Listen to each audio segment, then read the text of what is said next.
You're listening to the ESO Network, your station for all things geek. Hello, please let me see your ticket stubs for the double-edged double bill. Tonight we travel back to 1999, the year of Ghost Dog Days.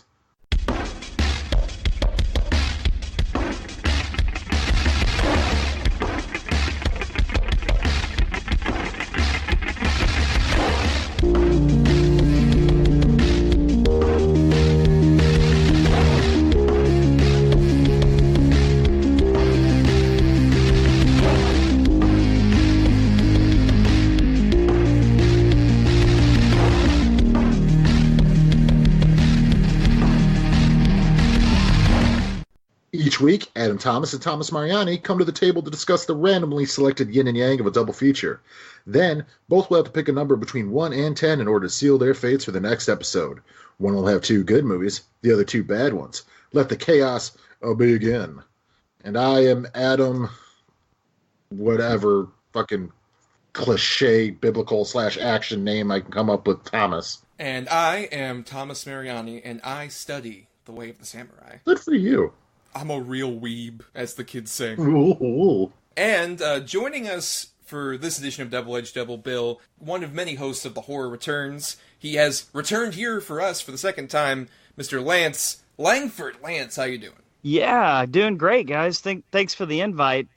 Sorry, my computer picked tonight to shit the bed right when we were supposed to record.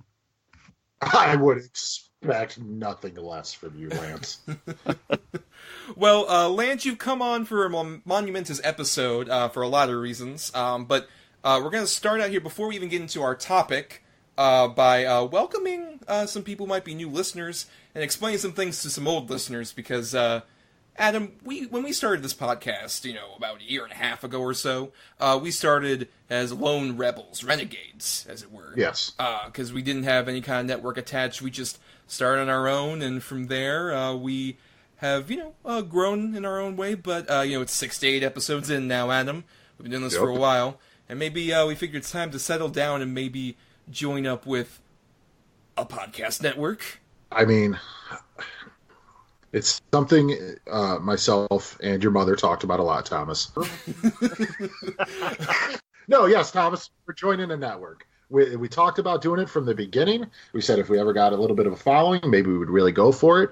And, we found one that I think suits all of our needs. Yes, we are proud to announce on this episode, we are joining the ESO Podcast Network. So, for any of you old fans, don't worry. The show's not changing too much, because, for one thing, this feed will still exist.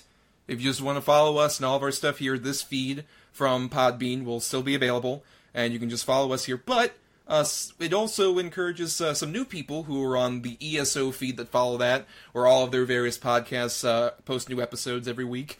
It encourages some new fans to potentially hop on and start listening to us and start participating in our feedbacks and all this other stuff. And the only sort of changes we'll be doing format-wise is you may have heard at the beginning of the episode a little ad break thing about this is the ESO Network. That'll always be there at the beginning now.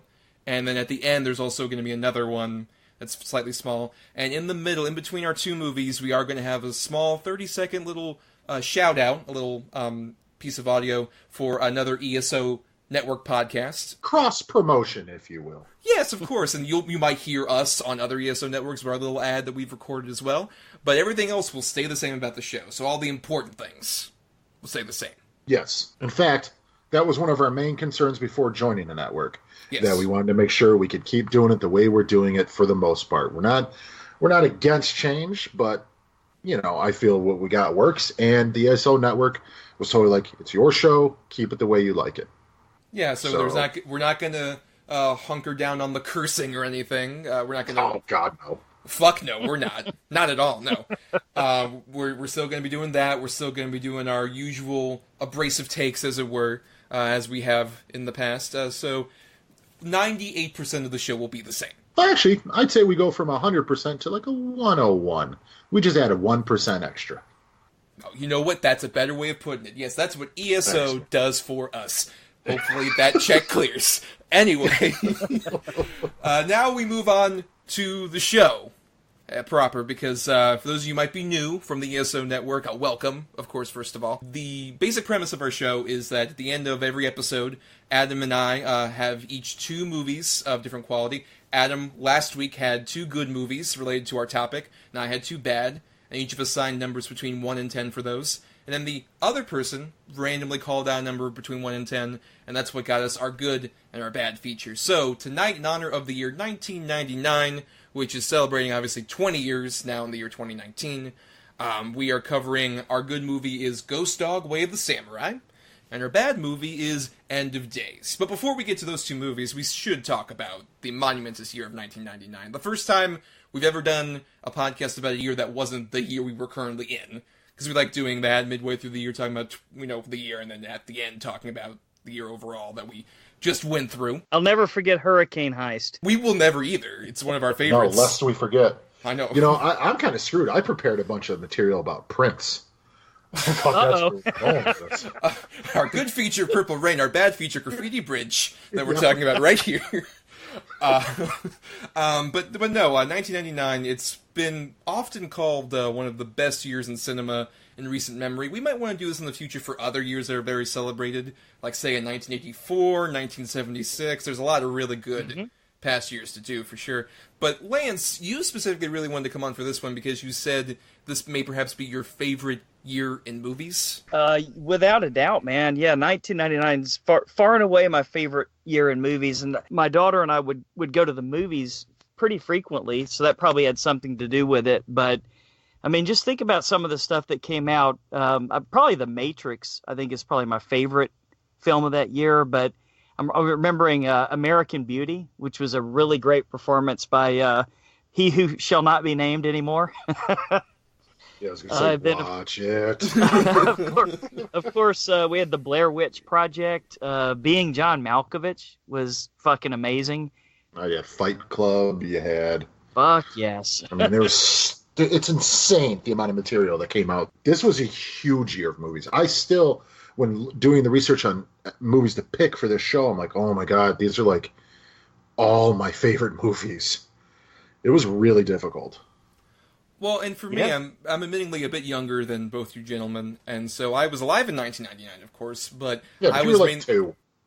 No, I was a bit older. I was pursuing connoisseurs of cinema like Tarzan at that time, or of course, I'm so proud of this. I was one of the few kids in my age group to actually see The Iron Giant in a theater, which was infamously a bomb at the time, which is mind-boggling because it's a perfect movie. It's amazing. Yeah, I agree. But even then, that's the thing. Even the sort of quote-unquote low-class kids' entertainment was so goddamn good in that fucking year. There's so many. There's other, of course, less than stellar movies. I remember this vividly. I went to the theaters with my father. We were going to see Wild Wild West, which... Oh, no. That's on the bad side. But I remember we went in, and we went to the wrong theater, and I was with, like, one of my younger sisters, and... we noticed that it wasn't Wild Wild West because Jason Biggs was there for some reason. We had walked into American Pie. Oh, no. Oh, wow. Oh, boy. And my dad just, like, immediately plucked us to the Wild Wild West. Probably the right decision. Yes. Yeah, You know? Arguably for at least our delicate sensibilities at the time, maybe the lesser movie. But... Then again, Wild Wild West also has really weird shit in it, too, that no child should actually see. Yeah, no human should actually see half the shit in that movie. I was just going to agree with Lance on that one for the first time ever. That's very, very true. But it's interesting, because I was so young, I actually didn't see a lot of these big movies from this year until I was older, honestly, because I kind of felt like some of these were, like, so revered and then eventually so parodied that I just felt like, oh, maybe I've already seen the movie pretty much. Like, I didn't see something like The Matrix, or Blair Witch, or even Sixth Sense, until a solid decade or so after they came out. But I still love those movies. They're still great, phenomenal movies. Well, that happens every generation, you know? Like, I'm watching, movies from 84, 85, 86 in my teens, and I was born in 83, and I'm watching those movies, and you just grow to love them and appreciate them. Mm-hmm. I mean, like I said, I think that happens. Like, Lance, when you were, like, in your 10s, to relate to us, I mean, like, silent movies and things like that. Yeah, silent movies, sure. A lot of Charlie Chaplin. Yeah. Before the talkies came out, as you would say. Right. Yeah, same concept. I mean, Lance was in the audience where the train came by the station, like, oh, no. He was also on the Titanic. Yeah. Well, we actually had to flip the pages really fast, to watch the movie when I was really young. Right. Shade reading never really took hold for you. And I'm done with Lance for tonight. That's it. You better not be. We still got a lot more show to go, so let's go ahead and jump into our specific movies. So first off, we'll start with Ghost Dog, Way of the Samurai. Every day without fail, one should consider himself as dead. They're gonna whack you, Ghost Dog. If they don't find you, they're gonna whack me instead. If a samurai's head were to be suddenly cut off, he should still be able to perform one more action with certainty. Ghost Dog. Did I hear it? So, Ghost Dog Way of the Samurai came out, technically, its first screening was at Cannes on May 18th, 1999. We kind of talked about this pre-show, that it kind of arguably breaks the rules because it came out in a lot of places like Belgium and Japan and a lot of foreign territories in 1999. Didn't come out in the US until March of 2000, but we decided to say fuck it. Because What's a couple months? Right, and we really wanted to talk about Ghost Dog for a lot of reasons. It's very appropriate even thematically for 1999. But before we get into any of that, Adam, this was your choice. And I know you're a pretty big fan of this movie, correct?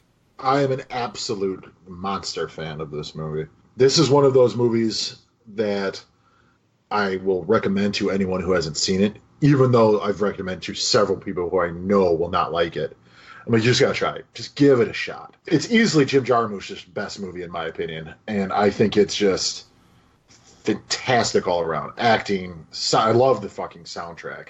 I love the narration. I love the crazy characters. I love Forest Whitaker's cute little eye. I love just everything about this movie, and to the point where I went and bought the Hagakure, the book he reads in it, just so I could read it. I love this movie. Right, and it's one of those that isn't often talked about in terms of 1999 because we mentioned it. But also at the same time, it's not one that's really discussed amongst the bigger ones that were sort of either famous at the time or have become more famous now. This one's a bit more obscure, to the point where I want to ask, Lance, had you seen this before? This was a first-time watch for me. Okay, and what did you think of Ghost Dog Way of the Samurai? There's one Jim Jarmusch movie that I really, really like, and it's the vampire movie he did, Only Lovers Left Alive. Mm-hmm. And I think that might have had more to do with Tom Hiddleston's performance in it and Tilda Swinton. But I did see you guys seen the new one, The Dead Don't Die? No, I have not. No. Yeah, I found it to be kind of middle of the road. A lot of people, it was pretty divisive. A lot of people loved it. A lot of people hated it. I'm not a huge fan. I got to tell you, Adam, and maybe it's just because it was the first viewing. I could definitely see where this might be a little bit more of a cult movie. I don't know, man. Jarmusch to me just seems a little bit pretentious, man, and just a little bit slow for me. It was interesting, I think, the way that they kind of portrayed him as sort of like a fish out of water. We had the typical, mafia that you would see in the normal movies, and then he's kind of like a completely different type of character. But I don't know, man. It just it really didn't grab me the way I was hoping it would. Let me just real quick, Thomas. I don't mean to jump on top of you here, but I think one of the things, the reason this movie really grabbed me at the beginning, I was 18 when I saw it, so it was right up my alley. It was so cool, and a guy out of water who, when you're 18, feels like you belong anywhere. And I was really, really, really into hip hop at the time. I still am, but this movie just oozes New York hip hop too.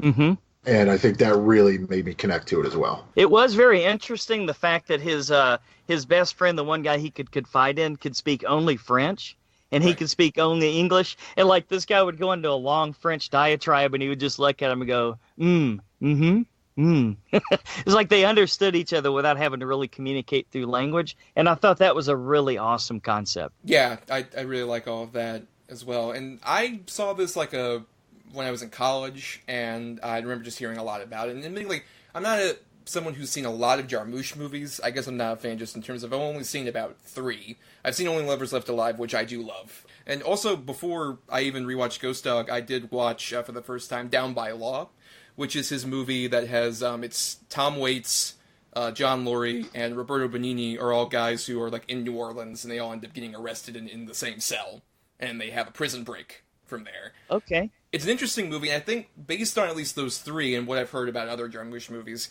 what's so interesting about this guy is I think he's a guy that likes genre, but his big instinct is, let me strip a lot of the artifice away from genre, and make this more about, like, a hangout movie.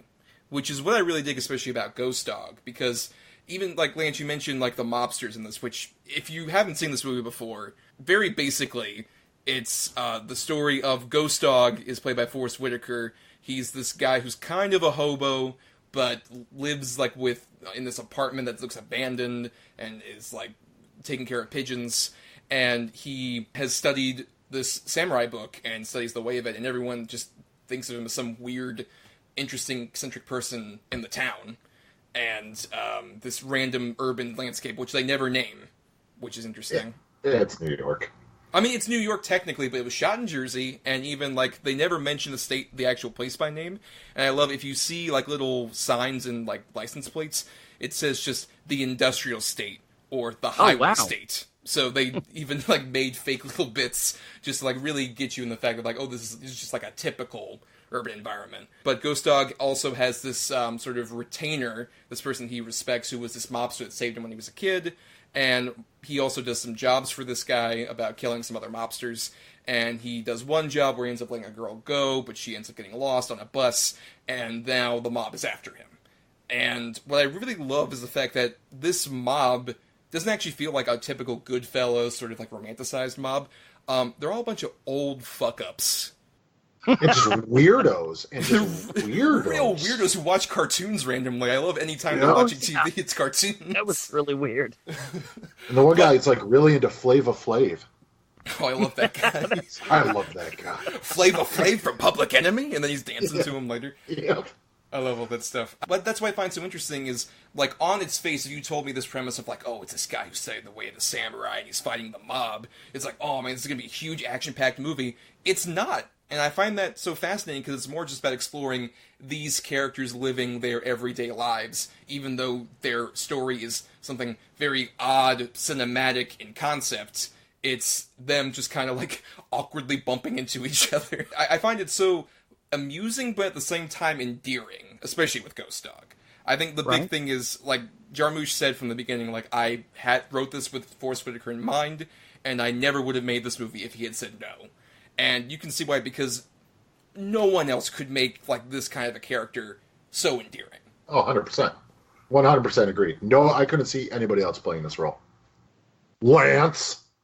Yeah. I don't know. I thought, like I said, I think there were certain elements of it that were different enough that they caught my attention.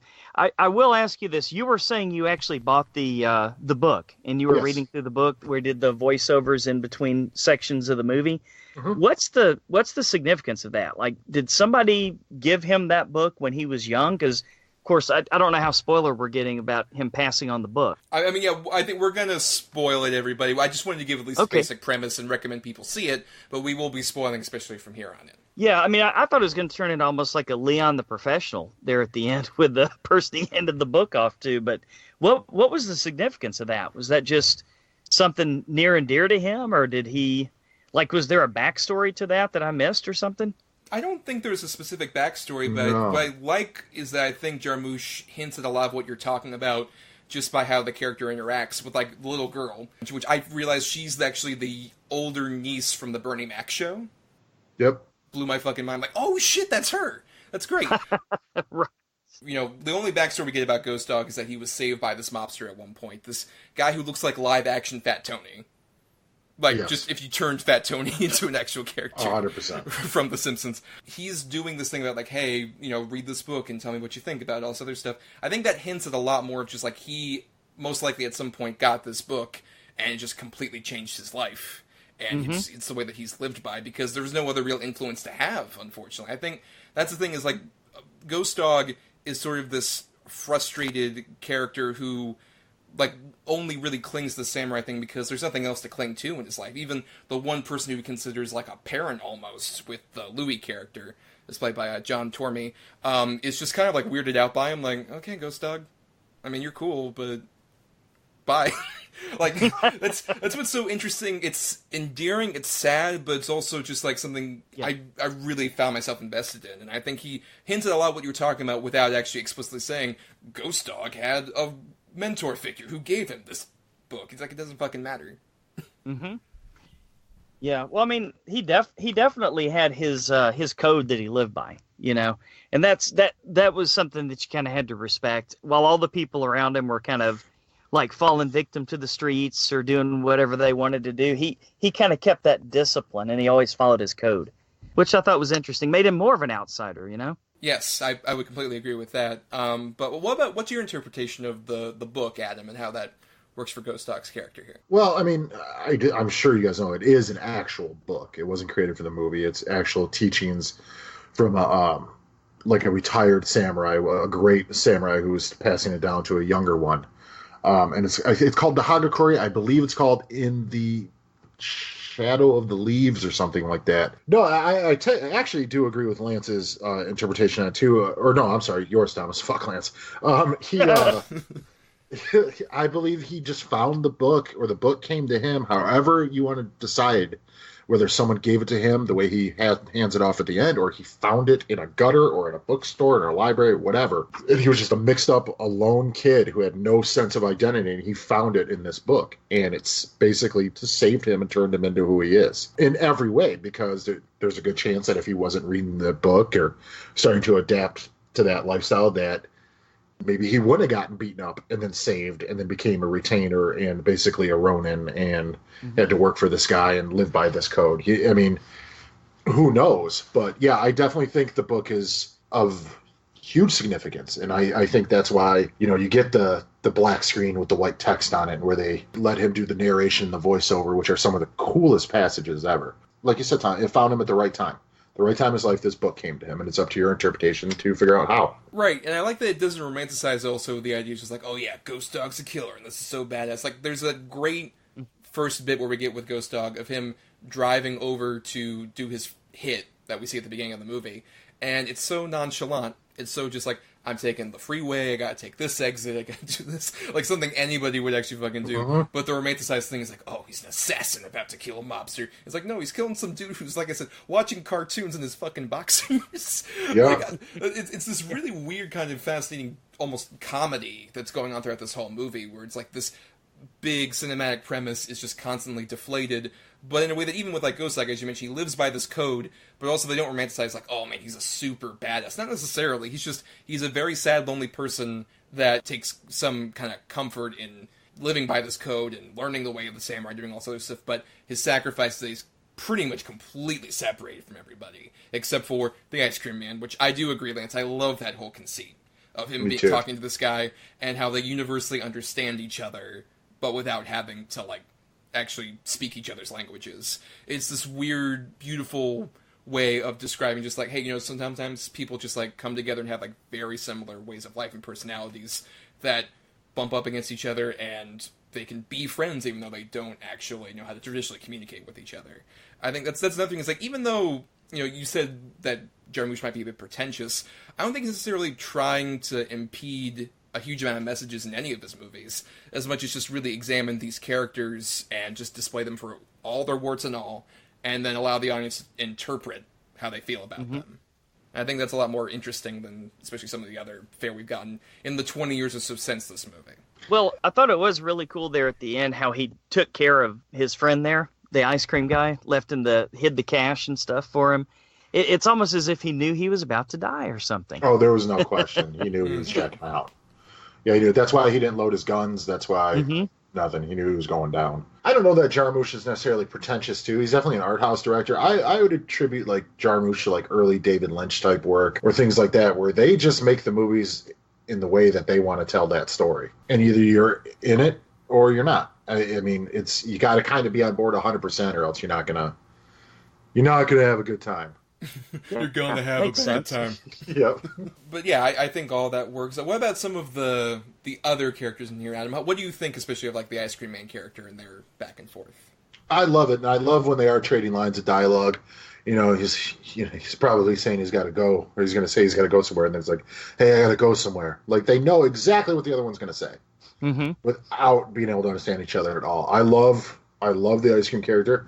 I like the little girl a lot. I think it sort of humanizes Ghost Dog in maybe a way he's not necessarily comfortable with, but he also sees a lot of himself in her. I love the head of the mafia.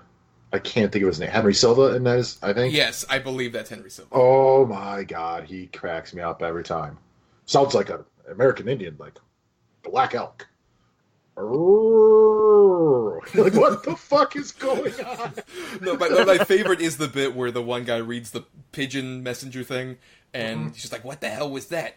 It's the poetry. It's the poetry of war. Oh my God. Oh, and when he's fucking Tony in the one scene, like, dude, this guy's terrifying. No, I really like it. Rizzo was fun for the one scene for no reason, but that was fun. Rizzo was in the movie? He's the guy who walks up to him in the fatigues in the one scene. I didn't even catch that, man. Yeah, there's just a random point where Ghost Dog runs into a guy in the street, and he's just like, Ghost Dog. Word on, yeah, whatever. And then yeah, Ghost Dog, word is bond. Word is bond. Word is bond. Yes, that's exactly what they say. But I like that too, because it almost kind of builds a bit more of a universe where it's like, oh, Riz is just some other random Ghost Dog type guy who just lives here. And Riz, of course, did the soundtrack, which I agree with you, Adam. I love the use of the soundtrack in this movie. Oh, it's so fantastic. Especially because it's a more interesting sort of chiller version of hip hop than you would get in a lot of movies, especially around this time. You use a lot more flagrant examples. Like, that's the thing. The contrast between Ghost Dog and the mobsters even goes down to the music. Like, the one guy who likes hip-hop is all about, oh, Flavor Flav, Public Enemy, the big boisterous stuff. And whenever we see powdering Ghost Dog... his asshole. Powdering his asshole, yes. Meanwhile, Ghost Dog is listening to a lot more chill, a lot more relaxed stuff. Yeah, real down-tempo sort of beats, where it's like, he has to put that music in on the way to do what he's going to do. To sort of get him in that headspace and get him in that mode. Because never once do you not feel like, even when he storms the house and everything, you never once don't feel that he's not completely in control of his emotions and his actions. Yes. Not once. And I love that scene, too, where he pulls up and he acts like he's the realtor. I am Bob Solo. Yeah. He might get out and stretch my legs, and then just immediately kills that guy, and then just walks in the house and kills everyone in the house. It was just excellent. That's the way of the samurai.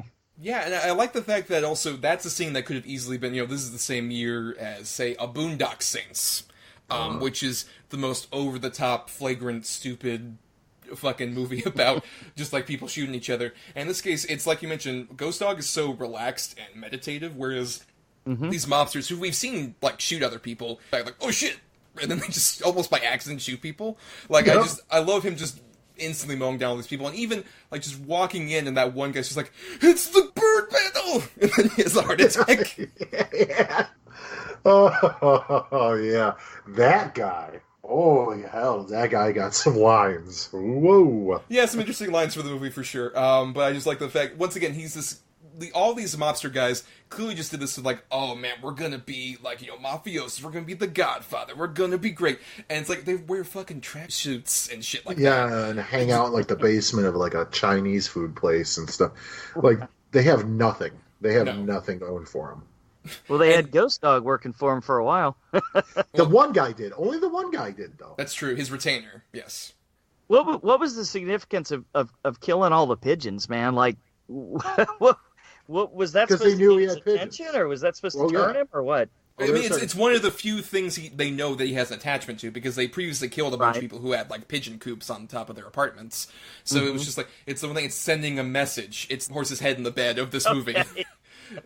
Except it's pigeons. But I think that's the thing, is they want to, like, send the message to Ghost Dog that your entire world's crashing down. There's not a lot in this world, but we're going to fuck it up, and we just did.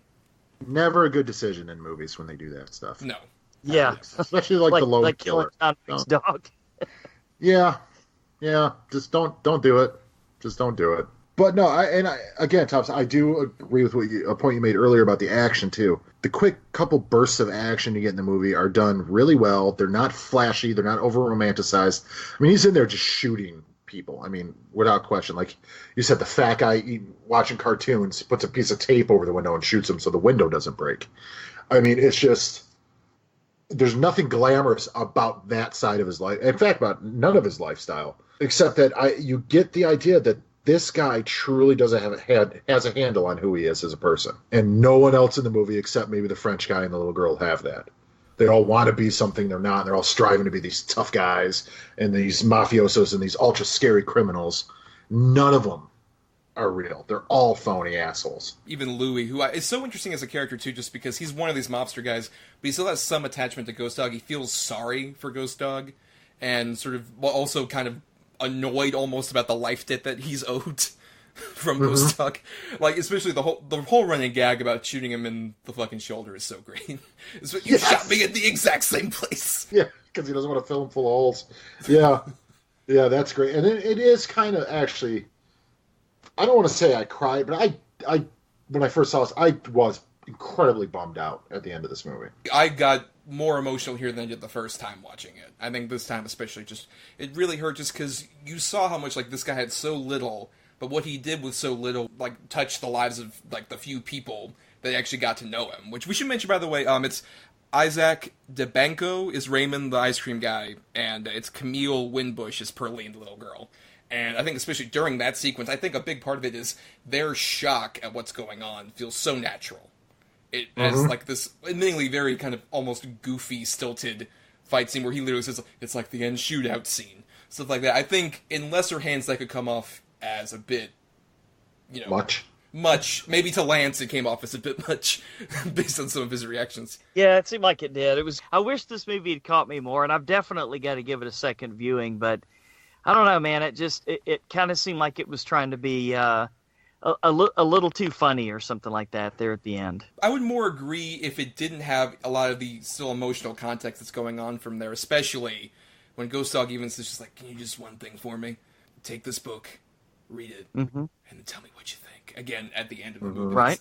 I think that means a lot to just how, like, it's so cyclical and how much it means for, like, Ghost Dog to, like, really express the fact that, like, he thinks there's an afterlife and that he's going to see this guy again, with just handing him a book and doing his usual shtick. And whether or not Jarmusch drew on the old samurai movies and or even there's a lot of old Western vibe to a lot of this, like even the Kurosawa movie stuff, those movies did constantly have schlocky humor in them as well. There was always a bit of humor, either for levity or to move a story along or just to give the characters more personality. And again, though, the one character that really doesn't tend to happen with is the lead character. All the rest are just maniacs for the most part, or they're quirky and weird. So no, I mean, I get what you're saying. Listen, this movie is definitely not for everyone. I've had a couple people watch it and they're like, okay, that's great.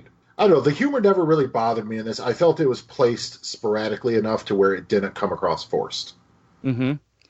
Yeah, I mean, I think that I had such a buildup from this movie because I don't think I've ever met a person that in my circles that didn't love this movie. Same thing with Dead Don't Die. I was really expecting like a 10 out of 10 movie, or at least like a 9 out of 10 movie. And when it was just kind of middle of the road to me, it's like, is there something Jarmusch is saying that I'm just not getting? You know, and that, I don't know, man. It's definitely worth a rewatch. And no doubt Forest Whitaker's performance is outstanding. And the way he interacts with the ice cream dude is just like, for me, the highlight of the movie. I appreciated the part at the beginning where, you know, he did kill the dude, but he spared the young woman that was reading the manga or whatever. And then he passed that along. It was just, I don't know, man. Definitely a lot to take in. I think I need to rewatch this one. Well, I think that might serve as a solid final thought. But Adam, what are your final thoughts on Ghost Dog Way of the Samurai? I've seen this movie, I honestly don't know how many times. It's been a lot of times. It still holds up for me each viewing. This just is one of those movies that just grabs me, you know, from the beginning to the end. And it always just takes me back to when I first saw it. And it just reminds me of, you know, I was 18 and the first time I saw it, I was like, oh my God, I didn't know that, you know, mainstream, well, not mainstream because it's not really mainstream, but American movies could be like this, because it definitely has a foreign sensibility to it as well, even though it's an American filmmaker. And the thing about Jim Jarmusch, I don't think he's ever really trying to tell you something. I don't think he's ever really trying to force something on. I literally think he is just telling the story he wants to tell, and it's up to you to take your own interpretation out of it. And some people like movies like that, others don't. I gotta be honest, there's some movies that do that I don't like. But this one just hits it for me on all accounts. And the fact that, A, nobody really talks about this, and B, Forest Whitaker didn't get more recognition for his performance in this is really a shame. How close was this released to The Last King of Scotland? Didn't that come out just... Several years. I think it's solid, like 5 or years. 6 Well, years. I think it was like 4 or 5, yeah. Yeah, because wasn't he nominated for Best Actor in that? And when he won, I think it was Best Actor, yeah. Maybe a lot of people saw this movie, and I don't know. I don't think he really did anything too significant before that, so this might have been... Mr. Holland's Opus. Okay. Or, I mean, one of my favorites, his debut in Fast Times at Ridgemont High, where he plays, like, the football asshole. Isn't he in Platoon as well? He's in I believe so. Yeah, that's the thing. Is he's in Platoon. I think this was the point where he was just, like, a consummate working actor. Like, sort of, like, really coming up. And I do agree with Lance. I think this was one that a lot of, especially sort of Hollywood people saw, and were like, oh, man, this Ghost Dog, dude, we gotta get him. Admittingly, like, right after this, he does stuff like Battlefield Earth. Like, which we've covered previously on the show. But I think because he spun that off into doing stuff like Last King of Scotland, and then from now, like, even he doesn't appear in as many movies anymore. But I love that he's kind of paying that back because now he's producing a lot of, especially like young black filmmakers' films, like The Dope, which is a really great like coming of age movie. I love that movie. And then also Sorry to Bother You, which is one of my favorite movies in the last several years. And he's producing these movies now, and I think that's so interesting. You can tell like that kind of generosity, especially, makes him so perfect to play somebody like a Ghost Dog. And I saw this, like I said, several years ago, and I really liked it at the time. And now I think I've grown to like it even more because, especially in the context of 1999, it's interesting because I think this movie is really about people in an environment that is changing rapidly around them, and they're old and kind of useless. Even Ghost Dog is like completely engrossed in very old ways that don't matter to a modern society. And all these mobsters are pretty much the same. They're old on their way out, on the outs. It's the last dying breath of two different, very outdated concepts of whether it be traditional mafia or the way of the samurai, kind of butting heads with each other in a world that doesn't really appreciate either of them. And I think that's what's so interesting, especially in context of this particular year, and what makes it so endearing from Ghost Dog's perspective and humorously kind of stupid from the perspective of the mobsters. I think it's what makes it such a unique, interesting movie. It makes me want to see more Jarmusch stuff. I mean, because I've got that Criterion streaming service. Yes, I'm so hoity-toity. But yeah. But yeah, if anything else, I hope just us discussing it makes more people pursue it. If anything, I would love to be the Ghost Dog to pass this movie off to somebody and have them, watch it, then tell us what you think. See what you did there. Yeah. God damn it, Thomas. That's why I said, like I said before, it's why you make the big bucks. That was so eloquent. Well, before we get into our next feature, it's time for a little podcast ad break for a great ESO show that you can listen to right now. Where comedy and commentary collide. Thunder Talk brings a unique variety show style twist to the fandom podcast genre. We drop music from some of today's hottest up-and-coming artists. We discuss topics, social and political relevance. And deliver our sideways take on the world at large. If stand-up comedy, NPR, the Millennium Falcon, and classic MTV had a baby, it would be Thunder Talk. Thunder Talk is part of the ESO network. Find us at thundertalk.org and on all podcasting platforms. All right, and now let's get into our second feature, gentlemen, with Arnold Schwarzenegger in End of Days. December 31st, 1999. The end of a millennium. The beginning of the end. Take it easy. You're the good guys. She's been chosen. Chosen for what? The Dark Angel consummates before midnight on New Year's Eve, and he unlocks the gate of hell. How can you expect to defeat me when I am forever and you are just a man?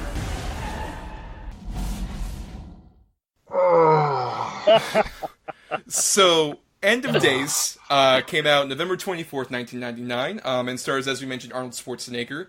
in an interesting time in his career. I think we'll talk more about sort of career context with Schwarzenegger on our future episode.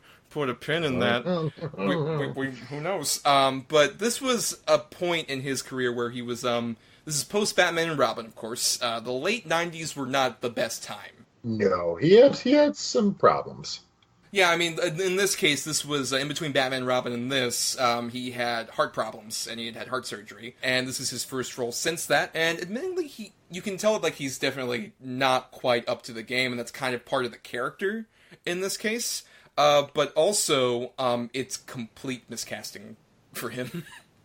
Well, if you go just on the sole fact that nobody who wakes up and drinks and eats what he supposedly eats daily, or however you want to look at it, still has a body like that, and is still that spry and active and accurate with any weapon put in his hands. Oh, come on, man. When he threw the pizza into the blender, man, that kicked the one he picked up off the floor, yeah. Right. Well, he had along with, Pepto-Bismol, the pills, and... Old beer. And old beer. Right. Yeah. Oh, God. Right after the big dramatic scene of him pulling out his gun and just like, I might shoot myself, I'll do it. It's like, I don't believe he was doing that, though. Wow. The walls are closing in on me, it's too much, I can't handle it. No. That's the problem, is that, like, I don't believe this guy would, like you mentioned, like, behave the way he does or have, like, all these substance abuse problems, because he still looks like Arnold, instead of, like, working out 7 days a week, he only does, like, 5 days a week, and he has, like, one cheat meal on the weekend. Like, that's what he looks like now. Gruesome stubble out. Gruesome stubble out, exactly. He doesn't look that different from super buff Schwarzenegger, but we're getting a bit out of it with this. I guess I'll go first, because this was my pick for a bad one. Sure. I mean, 1999, it's a year, as we mentioned, of plenty of great movies, but the bad ones are either extremely obvious, or ones that have been completely forgotten. I would argue this is more in the completely forgotten camp, in terms of, I don't think many people, even in terms of Arnold Schwarzenegger's bad movies, point to this one. And I just remember seeing this when I was younger, just feeling very confused by it, especially because as someone who had grown up, like, watching some of those older Arnold Schwarzenegger movies that I wasn't as, cognizant for when they were out or even alive. But this one I just remember watching on cable at some point, just feeling like, wow, this one is just, I can see why people don't talk about it at all. And now, especially, it comes to light because it feels like two completely different movies. Part of it feels like the traditional Arnold Schwarzenegger movie, with, like, big over-the-top action set pieces, and then part of it feels like it's trying to be almost like a Seven-style supernatural thriller. Like, I think a movie that does similar things to this and is far better is the Denzel Washington movie Fallen from the previous year.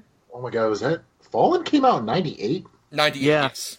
That seems No, weird. I agree with that. A very underrated movie. I wouldn't mind talking about it on the show at some point. I really enjoy that movie a lot. Because there's a lot of, especially times where Peter Hyams, who, very journeyman director, did stuff like 2010, the sequel to 2001, or another underrated one, the comedy with Gregory Hines and Billy Crystal, Running Scared. That's a great movie. That's a really good movie, yeah. And this is a guy's, like, a very solid, proficient shooter who I think just does what's asked of him the best he can.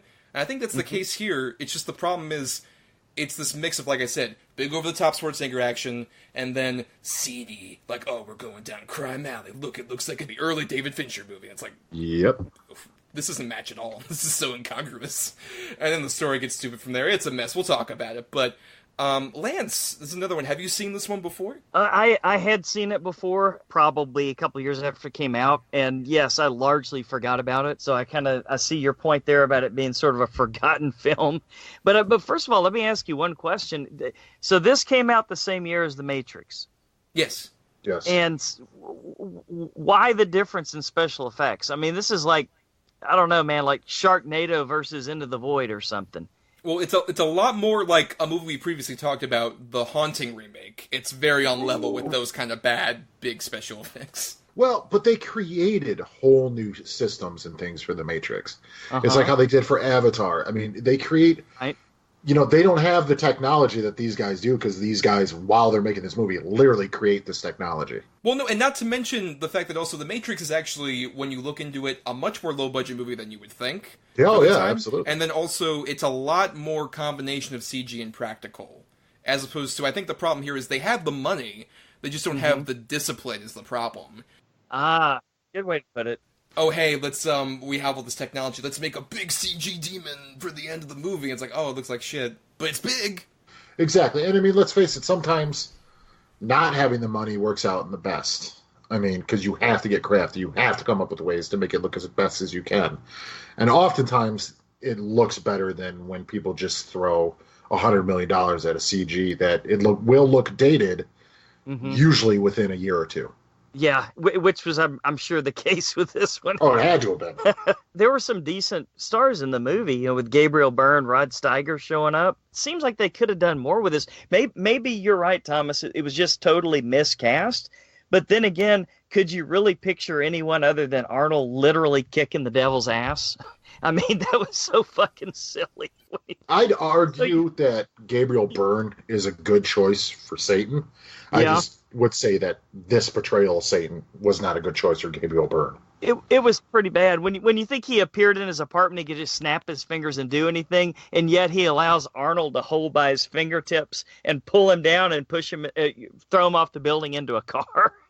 It's like it made no sense, man. Well, yeah, that's the problem. It's just that this movie has with Gabriel Byrne is a great example where it's on paper the idea is this version of Satan is sort of nonchalant, but in a way that's he just passes off human quarrels as just beneath him. That's what they're trying to do, and they're trying to give him kind of what I think they're going for. The problem is instead of making it sort of a very clear theatrical nonchalance, trying to clearly entice while seeming disinterested. It feels more like he's kind of just shrugging his whole performance, I mean, whatever. He's just a horn dog.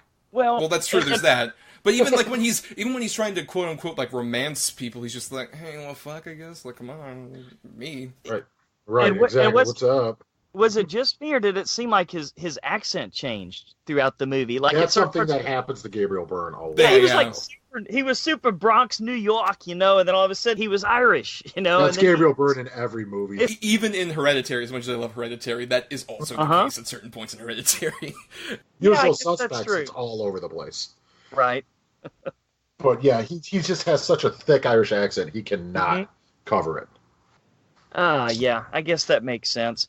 Yeah, I mean, this movie was silly, man. I mean, was it based on a video game or a graphic novel or something? You would think so. No. It's one of those scripts that went around Hollywood and was oh my god, this is a big hot script. Everyone wants to do it. Let's make it happen. And then I'm sure it got very studio noted. Particularly, you mentioned Rod Steiger. That whole fucking sequence where they take him and Robin Tunney down into the basement. It's let me explain everything about all of this. Here's a woman who never spoke in tongues before, and now she does. Oh, look, actually, it's not 666, it's 999, as in 1999, the year of his return. Sometimes, in dreams, numbers appear upside down and backwards. Oh, you're basing all of this on a sometimes? In dreams. What in the shit? But now the problem is, dude, this movie came right on the heels of Stigmata was a big hit, which is surprising to me, but that's a whole other episode. But there was a lot, there was 2 or 3 big, all of a sudden, demon movies and The Devil and all this stuff came out. So then, of course, they're going to release this one. Like you said, the script's floating around for a while, so there's oh my god, we got to make it. Well, let's get post heart attack Arnold. Oh, no, yeah. And let's just go. We'll just build it around Arnold Schwarzenegger's name only. And let's give him Kevin Pollak as his tough partner. On paper, that's not a bad idea, especially Kevin Pollak at this time. In practice, it feels like such a paycheck role for Kevin Pollak. Right. Because every time he says something, he's just once again, nonchalantly just saying oh, hey, look, here's a R-rated, quirky sidekick line that I'm saying. It's just, it feels like one of his impressions that's just not that good. That's what it just feels like when he tosses off an impression, but does it for a whole fucking part in a movie. Yeah, exactly. No, that's 100% accurate. 100%. And the thing is, they did have some cool ideas in this movie. I really do think they did.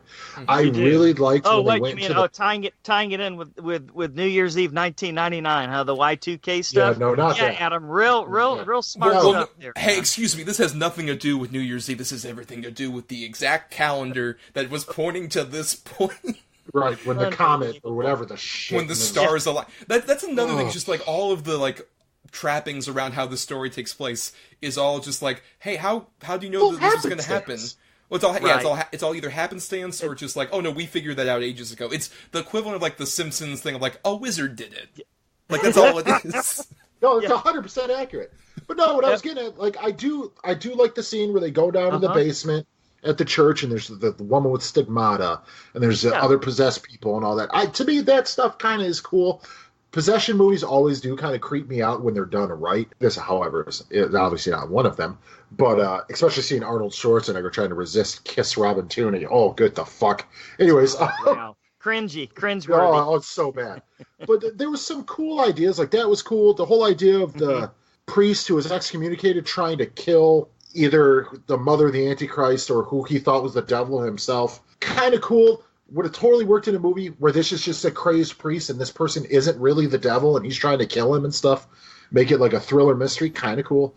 But Arnold Schwarzenegger and Kevin Pollak and then Gabriel Byrne, the first time you see him, what he does to that guy's wife, the guy's like, "Hey, buddy." He just shoots him a look. He's like, "Oh, all right, yeah, proceed." You're like, get the fuck out of here with this. Just this whole movie. It just... Arnold trying to emote. Why was the entire city after him, literally? I mean, it seemed like you had all the Catholics after him on one side and all the Satanists after him on the other. And, of course, he's Arnold, so he fucking kicks all their ass with one hand tied behind his back. They never quite make any of those rules clear about, like, so is Gabriel Byrne either, like, possessing these people or has a weird hypnotic, like, trance over these people? I think they're part of a cult. I guess, but... Was like, it's not at all clear, and I think... Another big thing about this, like you mentioned, Lance, even like, building this off of like 1999. In theory, like, it's 1999. There's a lot of like conspiracy theories about like, it's the turn of the century, something horrible's going to happen. The new millennium's full of chaos. Sure. They only had that cool idea of like, oh man, Satan's coming out for New Year's Eve. It's going to be horrible. It's going to be giant. It's going to be massive scale. Yeah, but what about the story? Fuck it. Yeah, right. We'll think about that later. Don't worry about that. The silliest stuff to me comes when they do try and go really for Schwarzenegger over-the-top action. Like, even you mentioned that the helicopter scene. The helicopter scene, which I think in a vacuum is kind of fun as an action set piece. I think that's kind of like a silly, fun, enjoyable. In a, like, say, True Lives, that would be more appropriate. As opposed to, like, here, it just feels really incongruous and weird. Or anytime Arnold does his fucking stupid jumps in this movie, I laugh so much. He jumps a lot. Like, especially the bit where, like, he's seeing, like, the fantasy of, like, oh, look, it's my daughter and my wife, and, they're still here, and I can, like, see them, and then the robbers come in, and it's like, ah! He jumps over the couch. Jumps right through the robbers. Oh, God damn it, no! And he shoots them, and it's like, this is, like, a Christmas Carol thing, right, where they can't see you. Right. I feel bad for whoever was on the other side of that wall at the time. Like, it was in the apartment next to where he's shooting. Oh, no doubt. The destination wall. Someone's just watching. It's a Wonderful Life. God, what collateral the fuck? damage. Yeah. Another hilarious sequence in which big buff Arnold Schwarzenegger is tasked to fight what I think is a demonic Miriam Margolyes. Oh my God, that's the funniest thing. Oh my God, I was dying. Miriam Margolyes, you would recognize as like, it's that lovely British or Scottish lady, just seeing her in other things. And it's like, hey, how about she has a fight scene with Arnold? She kicks the shit out of him. Yes, she does. She's the only one in the movie that can hold her own against Arnold. Not even Satan. It's this lady. Unbelievable. Oh, and by the way, you have Udo Kier. Just let Udo Kier. Oh, yes, Udo Kier pops Just let up. him be the devil. Actually, that's the thing. They did offer it to him, but he even said, I don't know if you want to have two German accented people as, like, your, like, good and bad guys for the whole movie. You didn't know Udo Kier. That's a good point. Yeah, because he's not covering that accent. No. Yeah. I mean, this guy's did so well in other movies. Yeah, all the time. Remember Suspiria? That was so great when he covered it. Oh, yeah. Or when he's Ronald Camp, the billionaire at Ace Ventura. Of course, yes. It's like, he's from Miami. And it is very much a waste of Udo Kier, where it's just like he has that weird rattlesnake thing over the baby, some weird ritual at the beginning, and then he's like becomes what is literally a cuck. Where it's just like, hey, here's my wife, you want to fuck her? My daughter. Right. It's literally a cuck. It's literally not like his head punched off. Oh, yeah. Whoever knew the devil was such a pimp, right? I mean, in other circumstances, sure. Just not necessarily these. And also, we gotta talk about how over-edited some of these action sequences are. Like, particularly the subway one, where it's just constant, like, Gabriel Byrne on the track. 5 seconds later, Arnold's on the track getting pulled up. 5 seconds later, Robin Tunney's pulling him up. 5 seconds later, there's Gabriel Byrne. It's just endless. How Gabriel Byrne's on the track again. Oh, no. Keep going. You're going to hit him. Gabriel Byrne's on the track again. There's someone on the tracks. I better slow down. Ram him. Gabriel Byrne on the track again. Oh, my God. Though that's another funny bit. It's just that close-up of Gabriel Byrne with the lights on, just like, eep. And then he gets fucking run over. That's the thing is, there are very unintentionally funny bad moments in this movie. Yes, that I will agree with. I mean, this movie was. I will have to say, I hate to say this, Adam. Sorry, man, but I had more fun watching this than Ghost Dog. Just because so fucking bad, it was good, man. Oh, but they did show the Twin Towers a lot. I kind of got a creepy vibe every time I saw that. That was kind of. I mean, now in retrospect, obviously there was nothing intended there, but I don't know, it just kind of had a creepy feel in retrospect. That was more irksome when you watch movies in 2002 that couldn't digitally erase it. Yeah. Right. Anyway, end of days, right? Yeah, on that note. Well, here's a big question that, in terms of Schwarzenegger's filmography, is this the worst or one of the worst? He's done some bad stuff. I mean, he's this wasn't a lot of bad stuff. Remember Hercules in New York? Jingle All the Way. Junior might be the worst. But like Raw Deal was really bad. Mm-hmm. Red Heat's bad. I mean, he's been in a lot of shit movies. This is definitely probably in the bottom. Like, say we take 20 of them. This is in the bottom 10 easily. But I don't think it's the worst. No. I will say this: if you guys ever want to see a good version of this exact movie, you ever heard of the Spanish film called El Dia de la Bestia, The Day of the Beast? No. Check it out. It's really cool, man. It's a super cult movie that we watched. One of our listeners, Lars from Denmark, told us to recommend that we check it out for our Spanish horror episode that we did, and it's basically the same exact plot line, except that you've got a failed Catholic priest teaming up with a heavy metal, death metal fan. It's so unintentionally funny, but it's completely over the top, and it's done extremely well. And it deals with this same exact issue, where it's like, do we save or do we kill, the chick who's going to bear the Antichrist? I would say it's a much more fun version of this movie. Or even honestly, in terms of just Arnold acting in a more believable way of sort of like disheveled and having a lot of regret about his life and all this other stuff. I'm not a huge fan of this movie, but watching this gave me a lot more respect for later in his life he would do something like a Maggie, which I think, regardless of like my overall feelings about that movie, I think that is actually a genuinely really good performance from him, trying to do a lot of similar stuff and not doing nearly as good a job here, obviously, compared to then. Yeah, he was definitely still reeling from the heart attack surgery here, I think. Yeah.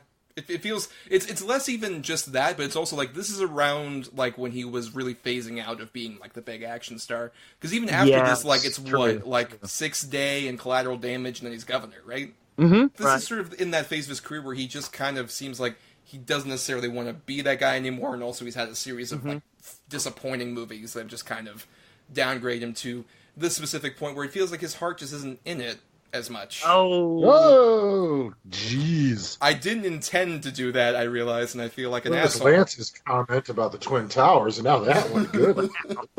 This is shock humor. To rephrase, maybe, he didn't feel as passionate about this one. You're right, his heart wasn't in it. No.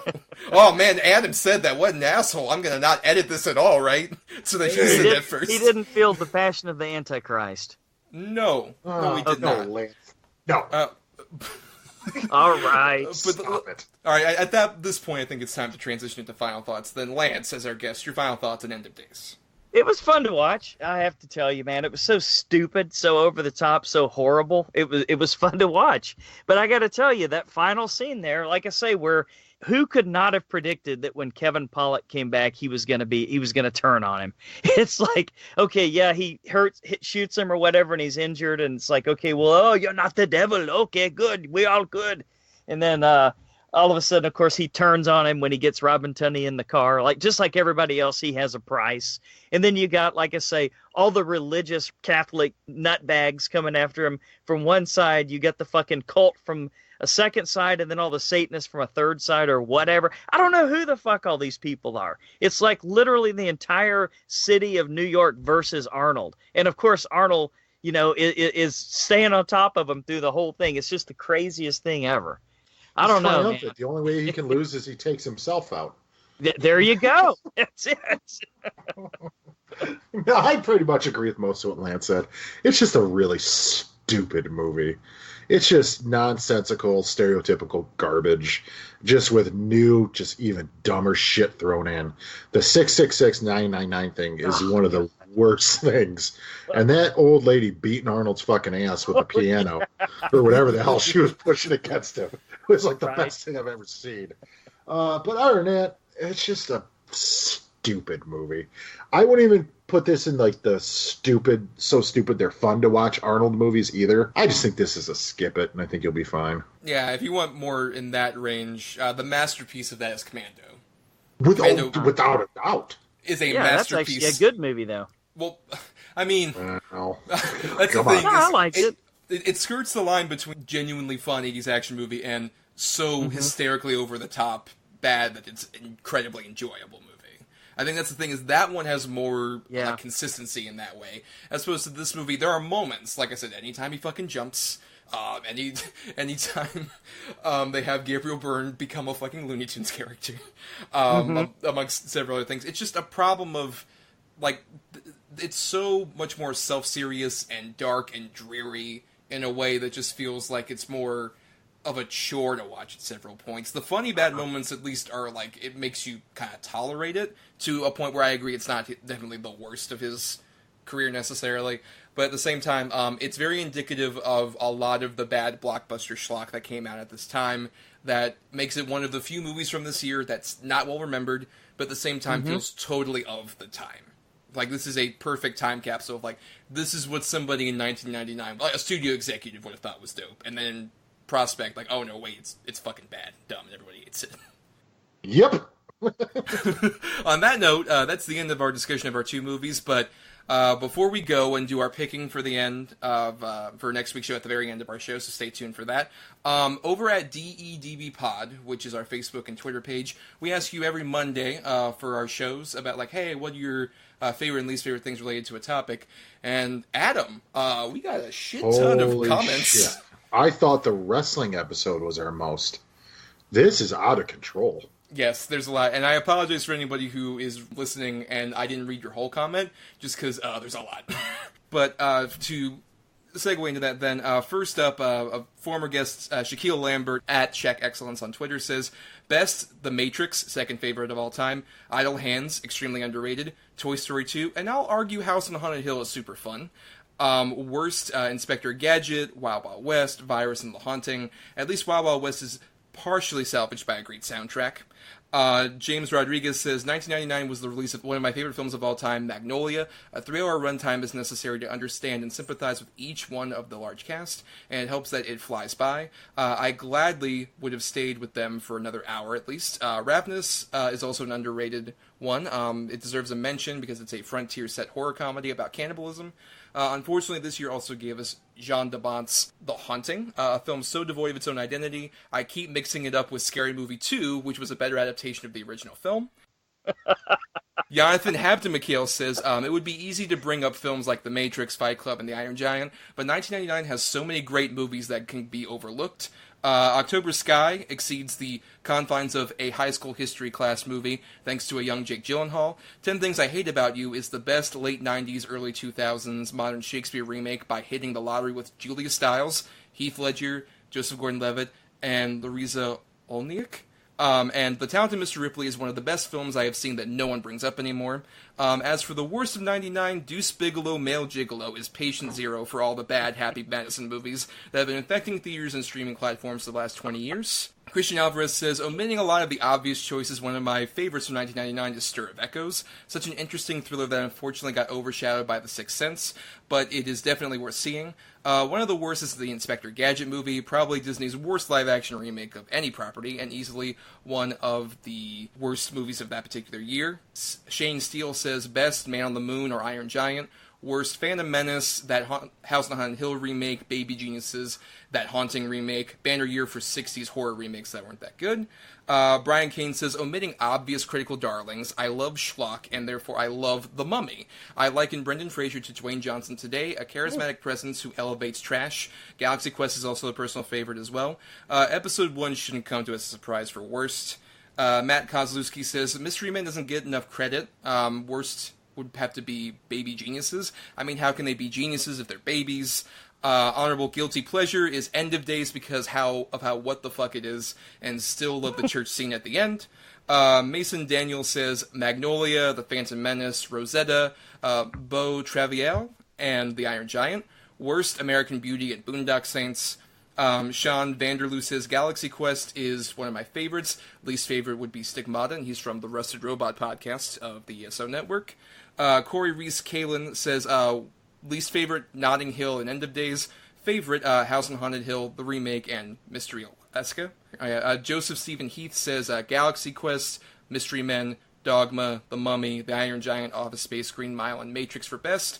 Worst, Election. Mike Faber says, wow, 1999. Favorites, Dogma, The Matrix, Iron Giant, The Mummy, Toy Story 2, The Green Mile, Mystery Alaska, Austin Powers, The Spy That Shagged Me. Least favorite has to be the Star Wars The Phantom Menace or Sleepy Hollow. Dan Klink from the Thunder Talk podcast, also of this network, says favorite Star Wars Episode 1 The Phantom Menace. Least favorite Star Wars Episode 1 The Phantom Menace. I never felt so blessed, cursed, and confused as I was with this movie. Greg, who is at Invisibae, says I really like Eyes Wide Shut, Election, Magnolia, 10 Things I Hate About You, Notting Hill, and Office Space. The Woods and Three Kings are alright as well.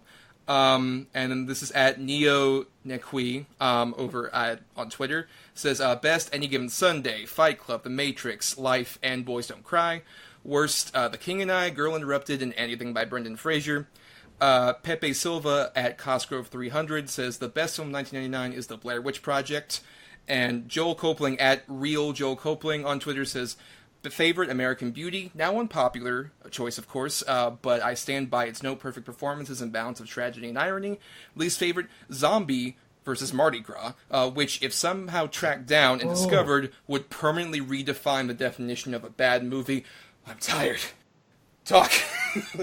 We gotta find that one, by the way. Zombie versus Mardi Gras. Oh, dear. I can't believe Baby Geniuses got mentioned more than once. Yeah, right. What the fuck? I literally forgot about that movie. I remember seeing that in the theater, because once again I saw kids' movies at that time. Sure. In the theater a lot. And even as a kid, I'm just like, what even is this? And you know what? A lot of people brought up, obviously, Star Wars Episode 1. And that kind of feels like that was one of those ones where I looked at, like, I could do this, but I'm like, it feels too obvious. It's an easy one. Yeah, it's plus, an easy one. Not to mention, I think in hindsight, I'll at least give Episode 1 that it has influenced a lot of, like, big blockbuster culture, for better or worse, a lot more than people give it credit for. Oh, no, absolutely. I mean, I'd argue Star Wars Episode 1 was the next big event after maybe the 89 Batman. Mm-hmm. Okay. I mean, Star Wars Episode 1 was huge. It was fucking everywhere. Darth Maul's face was on everything. Yeah. I mean, I do remember that. I was the perfect age to see Episode 1 because I was a child who didn't know much better. As I was with the 89 Batman. Holy shit. We have a huge age difference. I'm quitting the show. You know what? Also, in retrospect, that is not the worst prequel. I would still argue Attack of the Clones is worse. I think agree. Attack the Clones, I agree too. Attack the Clones just not only suffers from being a prequel where George Lucas just said, I'm going to do whatever the hell I want. It's a definition of a second movie in the trilogy where it literally exists only to push a story. Oh, and also, I think the romance stuff with Padme and Anakin, it's laughably bad. That is all the worst stuff of the prequel trilogy. Maybe Jar Jar, but that's right up there. But what about these other movies everybody talked about, guys? Holy shit, you want to really list them? Because I can't remember all of them. Well, fuck. No, you mentioned so many. I'd forgotten about, like, Eyes Wide Shut, for example. I completely forgot about that. And Magnolia? Yes. That's fucking two fantastic films.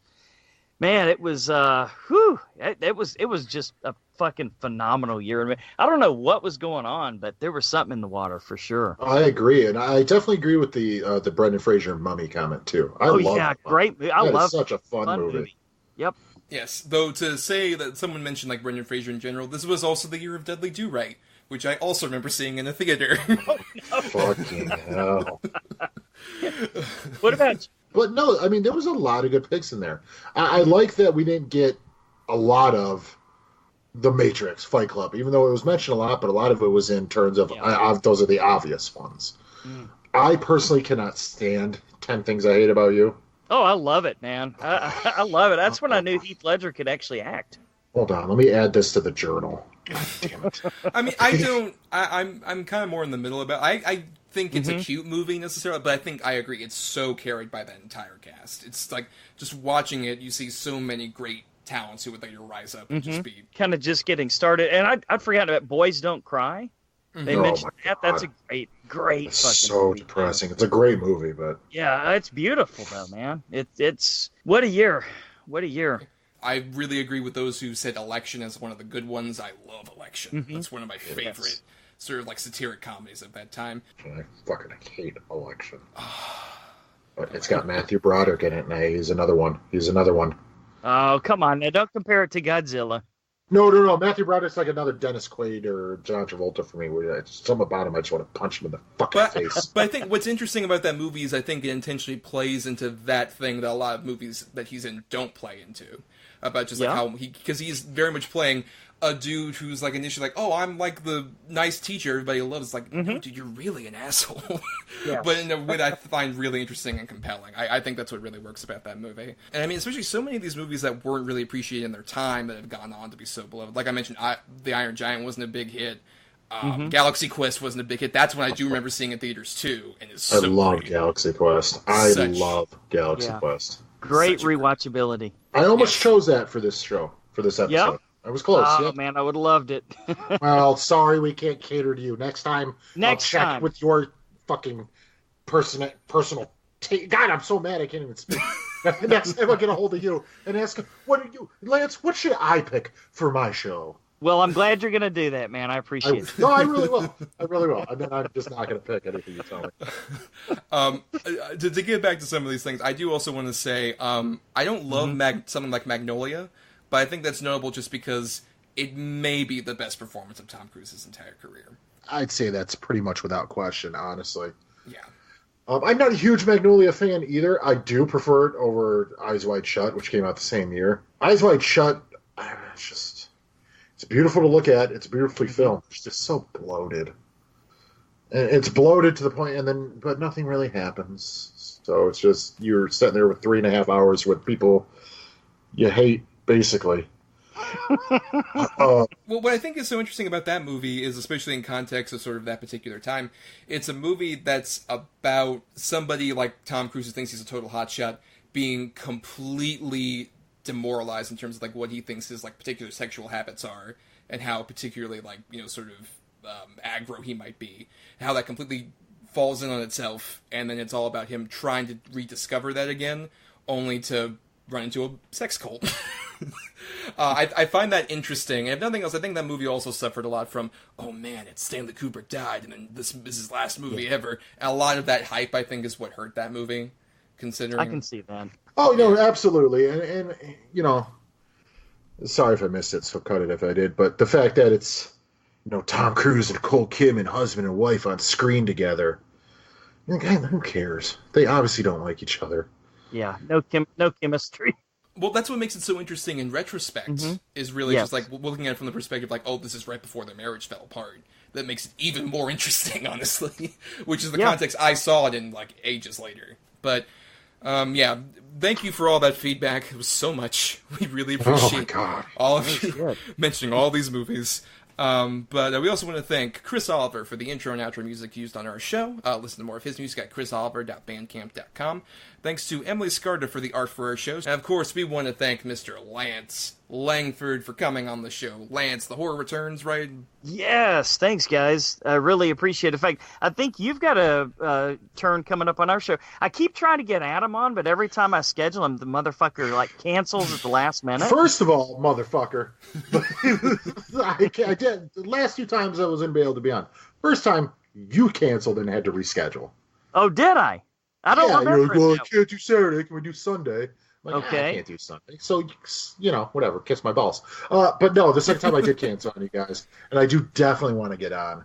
It's just, life finds a way. Life happens. Yes, it does find a way. I was recently on the Midsummer episode, and I think I'm scheduled to be on It Chapter 2, tentatively. I believe so. Maybe Adam can show up, too. I'm going to see them shits opening night, so I can be on that one. Maybe. Who knows? Ticket. That's the fun of the Horror Returns. So you know who might pop up. You never know. Might be a party for one of the hosts' wife. You have no idea what's going to happen. Listen to Adam on the Pet Cemetery episode. There's a lot of fun. Oh boy. On that, but yeah. You can hear me amongst the background noise. I'm there. Yes, you're there somewhere. He's at the party. Yes, please make sure to download the Horror Returns wherever podcasts are available. Everywhere podcasts are found. Yes. And you can also find us at DEDB Pod for Facebook and Twitter. Like we mentioned, on Mondays, we usually put out the feeler about our topics. And then you can also email us at doubleedgeddoublebill, all spelled out, at gmail.com. Or you can also follow me on my own Twitter account at NotTheWho'sTommy, where I post my musings. I also do writing at marianithomas.wordpress.com, where I post reviews and stuff. And also, I just recently started writing for a site called TrueSuperheroFans.com, which is a satire site for superhero news. Oh, no. I gotta read that. Right, where I write articles about stuff like Jennifer Lawrence wonders how to waste her career in a post-Fox X-Men world. That was the first one I put up, amongst several others. I'm writing constantly for that silly site, but it's a lot of fun doing it. It's hosted by Sarah Sorrentino of Sequels, who also was a previous guest on our show. A lot of fun. Check out all the writings there. And by the way, as you're listening to this right now, as it's being released, we are only a few weeks away from Dragon Con in Atlanta, Georgia, Labor Day weekend, August 30th through September 2nd. And I will be there once again doing some panels for the horror track and the urban fantasy track. As a reminder, my schedule for that: on Friday at 7 p.m., I'll be doing Apocalypse Now, a Good Omens fan panel, which will be in the Chastain Room at the Westin Hotel. Then on Friday at 10 p.m., I'll be doing the Blair Witch Legacy panel, a 1999 movie, interestingly enough, of course. Oh! Yes. And that'll be in the Peachtree Room at the Westin Hotel. And then I'll be doing the Horror of Scooby-Doo panel on Saturday at 1 p.m. in the Peachtree Room at the Westin Hotel. And then I'll be doing Nosferatu, a Symphony of Horror, talking about the classic vampire film. That'll be Saturday at 8:30 p.m. in that Peachtree Room at the Westin, followed by a screening of the film with a live score by Valentine Wolf, which I've heard their version of the score for Dr. Caligari that they did is very great. So I'm quite excited for that. And then my last panel will be a What We Do in the Shadows fan panel, Sunday at 1 p.m. in the Peachtree Room at the Westin Hotel. So, go ahead and please come. If you're a big fan of the show, please come tell us. I would really appreciate that. I'd love to rub that in Adam's face that these great people were there and he wasn't there. Yeah. Hey, Thomas, I'm going to ask for the people who might have attention spans like I do. How long do these panels last, typically? Oh, about an hour. Obviously, the one for Nosferatu will be a bit longer if you stay for the screening. That'll happen about 9:30 to afterward. But it'll be a lot of fun. An hour. It's not bad. Hour's good. You're kind of a big deal. They tell me that all the time. And you can find Adam beneath a church planning the next resurrection of Satan, I believe, yes? Yeah, I believe that. Or something. I don't know what the hell's going on down there.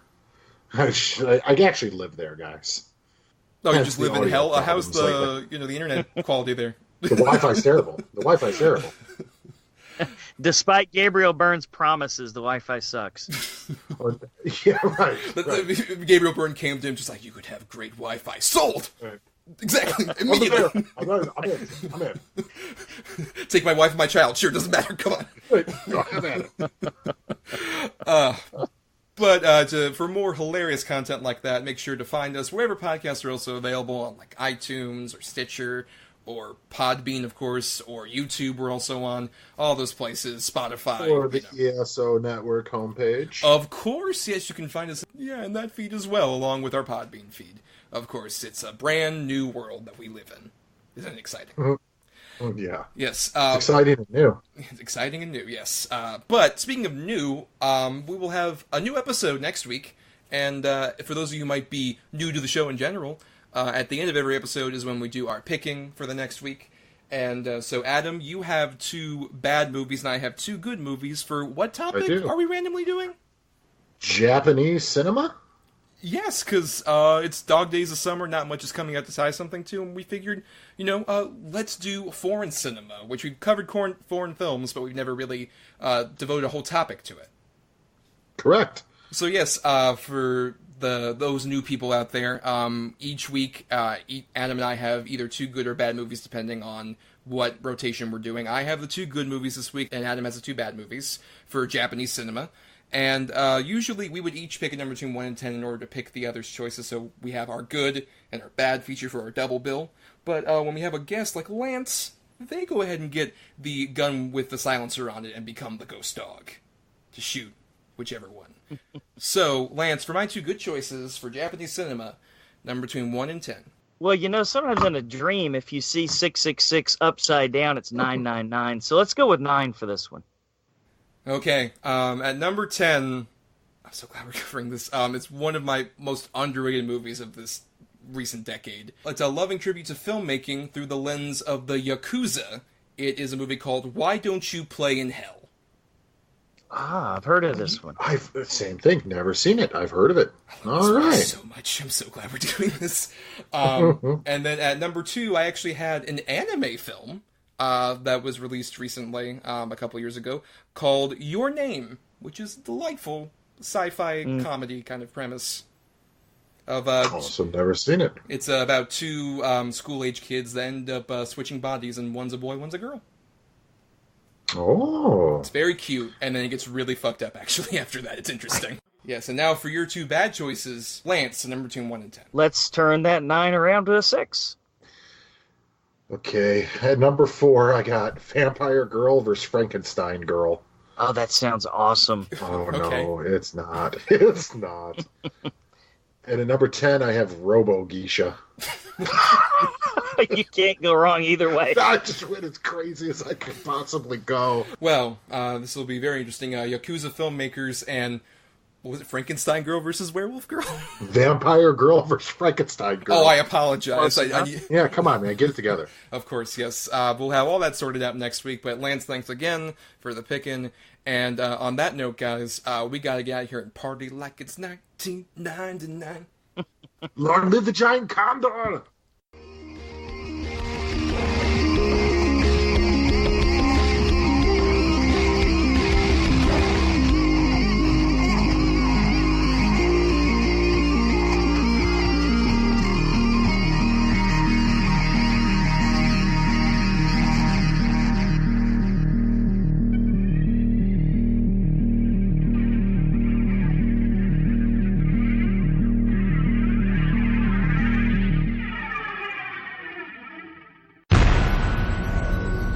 This has been a broadcast of the ESO Network. Be part of the crew and help support our shows by donating to our ESO Patreon or by shopping through Amazon.com or the TeePublic store, which can all be found at www.esonetwork.com. The ESO Network, your station for all things geek.